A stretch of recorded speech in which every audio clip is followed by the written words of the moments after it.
नमस्कार, सगळ्यांचं स्वागत आहे स्टडी स्पेस मराठीवर। अपडेटेड सिलेबस केडीएमसीचा अपडेटेड सिलेबस हा एक मेसेज आपण यूट्यूबवर आणि टेलिग्रामवर खूप जास्त बघतोय। तर खरंच केडीएमसीने काही अपडेटेड सिलेबस दिला आहे का? तर याचा प्रश्न पोरांनो, या प्रश्नाचं उत्तर अगदी नाही आहे। केडीएमसीने ज्यावेळेला जाहिरात काढली तेव्हाच जो सिलेबस अपलोड केला होता तोच सिलेबस आहे। आपण जाहिरात आणि एक आपल्याला पीडीएफ मिळाली, त्याच्यामध्ये ते वरचं पान अटॅच नव्हतं। केडीएमसीने ज्या वेळेला जाहिरात आपल्या वेबसाईटवर अपलोड केलेली आहे तेव्हापासून ते पेज तिथं आहे। आपल्या क्लासच्या विद्यार्थ्यांनी सुद्धा मला ते दाखवलं होतं, पण त्यावेळेला मी त्याच्यावर तेवढा लक्ष किंवा तेवढा प्रकाश टाकला नाही। पण आता जेव्हा मी टेलिग्रामला बघते, युट्यूबला बघते, त्यावेळेला मला वाटलं की तुम्हाला या गोष्टी पूर्णपणे क्लिअर करून सांगितल्या पाहिजेत आणि म्हणून आलेली आहे। तर आज आपण इथं लिपिक टंकलेखक या पदाचं जो सिलेबस असणार आहे त्याच्याबद्दल बघूया। तर बघा, तुम्हाला इथं मराठी व्याकरण नाहीये, ठीक आहे, मराठी व्याकरण नाहीये, इंग्लिश ग्रामर सुद्धा तुम्हाला इथं नसणार आहे। तुम्हाला जे असणार आहे तर ते जनरल नॉलेज असणार आहे। काय रे?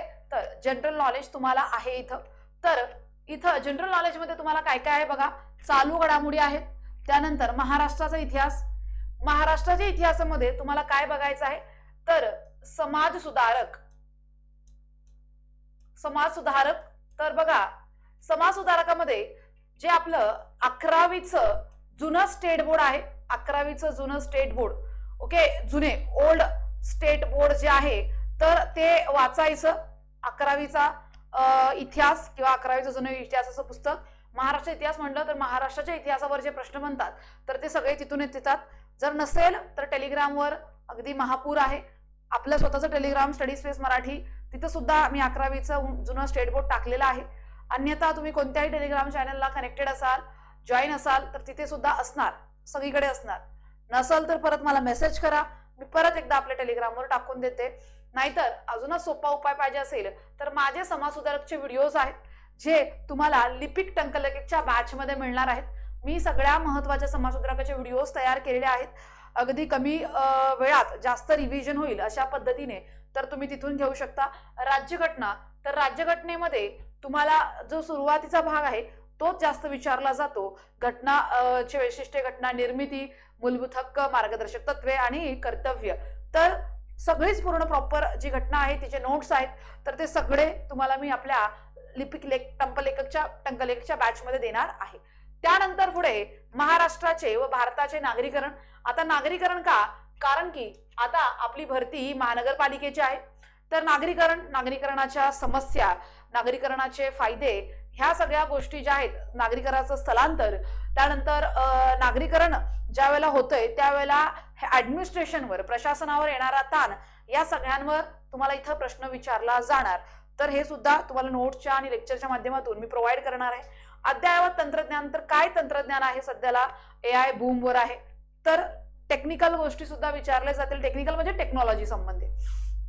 पर्यावरणीय समस्या, तर बघा, पर्यावरणीय समस्या ह्या नेहमीच मेट्रोपॉलिटन सिटी महानगरपालिकेच्या असतातच, म्हणूनच नवी मुंबई महानगरपालिकेमध्ये सुद्धा तुम्हाला पर्यावरणीय समस्या, एन्व्हायरमेंटल सॅनिटायझेशनवर प्रश्न येणार आहेत, टॉपिकच दिलाय तुम्हाला।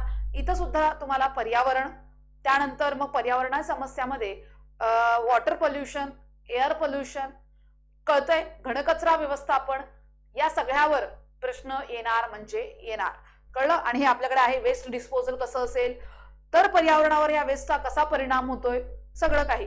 त्यानंतर वारसा स्थळे, तर वारसा स्थळे जे महानगरपालिका क्षेत्रामध्ये असतात वारसा स्थळे, तर ते वारसा स्थळे आणि त्यांना सुरक्षित ठेवण्यासाठी महानगरपालिकेने काय पावलं उचलली आहेत याच्यावर तुम्हाला प्रश्न येणार।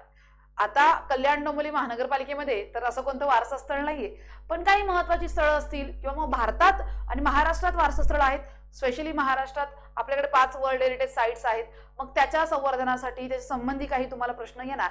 आणि हा जो वारसा स्थळे आणि पर्यटन हा जो भाग आहे, तर तो ज्या इंजिनिअरिंगच्या एक्झाम्स असतात, इंजिनिअरिंगच्या टीसीएस घेत असतं, जसं की टीपीए वगैरे, म्हाडा, तर या इंजिनिअरिंगच्या पेपर्समध्ये हे टॉपिक्स असतात प्रत्येक वेळेला। पर्यटन आणि वारसा स्थळ हा कंपल्सरी असणारा टॉपिक आहे इंजिनिअरिंगच्या पेपर्स मध्ये, तर तिथूनच तो उचललाय पर्यटन। तर मग भारताचं पर्यटन कसं आहे, मग त्यानंतर एका पर्टिक्युलर जिल्ह्याचं पर्यटन कसं आहे असा प्रश्न येणार। त्यानंतर ऊर्जा संवर्धन व हरित बांधकाम आणि घनकचरा व्यवस्थापन.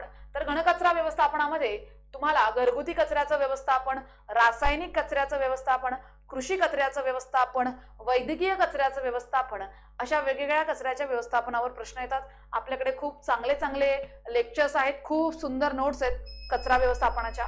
आता हे का? कारण की आपण नवी मुंबईमध्ये खूप महत्वाचा टॉपिक हा घेतलेला आहे, डिस्पोजल ऑफ वेस्ट. खूप महत्वाचा टॉपिक आहे जो आपण घेतलेला आहे. कळलं? तर मग हे झालं तुमच्या जीके जीएसचा किंवा जनरल नॉलेजचा भाग. तर तुम्ही जर बघाल तर तुमचं जे हे पद आहे, ठीक आहे, तर तुमचं लिपिक टंकलेखकचं हे जे पद आहे तर त्याच्याबद्दल थोडंसं बोलूया आपण. तर तुम्हाला तिथे फक्त तेवढंच दिलेलं आहे, लिपिक टंकलेखक 18वं पद आहे. तर तुम्हाला चालू घडामोडीचं टेन्शन घ्यायची काही गरज नाहीये. तर बघा, आपली एक पीडीएफ आहे जी आपण म्हणजे 21 रुपयाला एक, पण तुम्ही ही जी बॅच घेणार आहे 499 ची तुम्ही जी बॅच घेणार आहात तर त्याच्यामध्ये तुम्हाला करंट अफेअर्स सुद्धा मिळणार आहे, तुम्हाला जनरल नॉलेज सुद्धा मिळणार आहे, तुम्हाला कॉर्पोरेशन ऍक्ट 1949 चा सुद्धा मिळणार आहे. लक्षात ठेवा, 1949 चा कॉर्पोरेट ऍक्ट सगळं काही तुम्हाला प्रॉपरली एकाच बॅच मध्ये मिळणार आहे. ऍक्टचं ऑलरेडी काम झालेलं आहे आपल्या. तुम्ही जर बघाल तर तुम्हाला मी दाखवते कशा पद्धतीने आपल्या ऍक्टचं काम झालेलं आहे.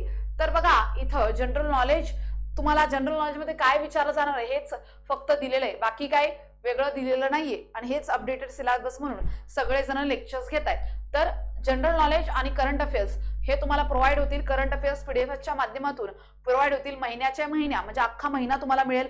जानेवारी, फेब्रुवारी, मार्च ऑलरेडी ऍड केलेले आहेत, अजून ऍड होणार तुमच्या परीक्षेपर्यंत. करंट अफेअर्स सगळे जवळजवळ 6000 plus one liner current affairs तुम्हाला मिळतील, जेणेकरून तुमचा एकही पॉइंट, एकही मार्क्स जो इकडे तिकडे होणार नाही. त्यानंतर महाराष्ट्र म्युनिसिपल कॉर्पोरेशन ऍक्ट असणार आहे, आपला RTI, right to information act 2005. बघा, हे ऍक्ट जे आहेत तर एवढ्या सोप्या भाषेत मी तुम्हाला देणार आहे आणि त्यासोबत तुम्हाला प्रत्येक प्रकरणानंतर एमसीक्यूज प्रश्न मिळणार आहेत सरावासाठी. आपण याची काय टेस्ट करणार नाहीये, म्हणूनच मी माझे सगळे जे प्रश्न आहेत तर ते तुम्हाला इथं एमसीक्यू म्हणून देणार आहे. प्रत्येक प्रकरणानंतर प्रत्येक कायद्याचे सेम तुम्हाला लोकसेवा कायदा आहे 2015चा, त्याच्यामध्ये सुद्धा एमसीक्यूज म्हणजे पूर्ण कायदा अगदी सोप्या भाषेमध्ये आणि नंतर त्याचे सगळे एमसीक्यू सुद्धा प्रॅक्टिससाठी तुम्हाला मिळणार आहेत. तुम्ही जर बघाल तर तुमचा कायदा जो आहे ना तर तो खूपच मोठा आहे, 538 पानाचा तुमचा कायदा आहे. कळलं?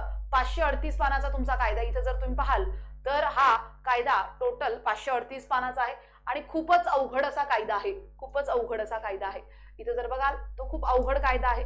तर मी तुम्हाला तो कायदा जो आहे तर खूप सोप्या भाषेत करून देणार. हे झालं प्रकरण 3. तर बघा, या प्रकरण 3 मध्ये तुम्ही जर बघाल तर किती अवघड तुम्हाला गोष्टी दिसतील, पण मीच ते प्रकरण 3 खूप सोपं, सगळेच प्रकरण मी फक्त आता माझ्याकडे हे डेमो आहे या बोर्ड मध्ये म्हणून, बाकी तुम्हाला ऑलरेडी 9 प्रकरणं टाकलेली आहेत, 9 प्रकरणं. तर बघा, इथं जर तुम्ही बघाल तर हा कायदा जे इथं बघा, हे झालं प्रकरण 3 असणार आहे तुमचं. आणि हे प्रकरण 3 तुम्हाला असं मी सोपं करून दिलंय. इथं जर कलम 43 पाहिलं तर कलम 43 पाहिलं तर महानगरपालिका स्थायी समिती इत्यादीचे कामकाज. आता हेच जर तुम्हाला अवघड भाषेत पाहायचंय तर ते सुद्धा तुम्हाला लगेच दाखवते. तर बघा, इथं एवढं मोठं हे कलम आहे, ठीक आहे, एवढं मोठं हे कलम आहे, एवढं मोठं, आणि त्याचे अजून पोट कलम खाली आहे आणि वाचायला सुद्धा खूपच अवघड आहे. वाचायचं मनच करणार नाही अशातली ही बाब आहे. इथं जर तुम्ही पाहाल तर बघा, स्थायी समित्या, त्याच्या उपसमित्या, तदर्थ समित्या यांच्या सभा नियमाद्वारे अशा भरवण्यात येतील की त्यांच्या पुढील कामकाज त्याच्या रीतीने उरकण्यात येईल. तर हे सगळं खूप जास्त अवघड दिलेलं आहे. तर मी तुम्हाला अगदी सोपं करून सगळेच कायदे म्हणजे तुमचा राईट टू इन्फॉर्मेशन ऍक्ट, त्यानंतर तुमचा राईट टू सर्व्हिस ऍक्ट आणि म्युनिसिपल ऍक्ट, हे सगळे कायदे जे आहेत तर ते खूप सोपे करून आपल्या बॅच मध्ये तुम्हाला मी दिलेलं आहे तुमच्या या सिलेबस नुसार.